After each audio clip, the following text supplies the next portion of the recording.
এরা তো বিয়ের পর বাবা মা ভাই বোন সবাইকে ছেড়ে আসে, কিন্তু জানেন কি ভারতের সুপ্রিম কোর্ট বলছে যদি কোনো ছেলে বউয়ের চাপে বাবা মাকে ছেড়ে আলাদা হয় সেটা নাকি মানসিক নিষ্ঠুরতা, মানে এর জন্য ডিভোর্স পর্যন্ত হতে পারে।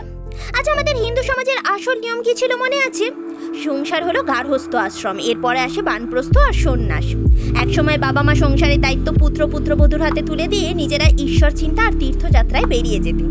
মহাভারতের কুন্তি তার সবচেয়ে বড় উদাহরণ। বিজয়ী পাণ্ডবদের সিংহাসনে তিনি দ্রৌপদীকে বসিয়ে নিজে বানপ্রস্থে গিয়েছিলেন। আর আজ বাবা মারা সংসারের সিংহাসন ছাড়তেই চান না।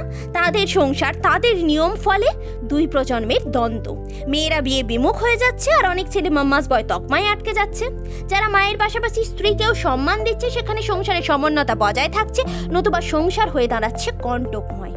আচ্ছা, সময়ের সঙ্গে সঙ্গে কি বাবা মায়ের উচিত নয় সংসারের দায়িত্ব আগামী প্রজন্মের হাতে স্বেচ্ছায় তুলে দেওয়া? নাকি একটা ছেলের দায়িত্ব শুধুই বাবা মায়ের প্রতি কর্তব্য পালন? যে মেয়েটি তার জন্য সমস্ত কিছু ছেড়ে আসছে সে কি কেবলই শয্যা সঙ্গিনী?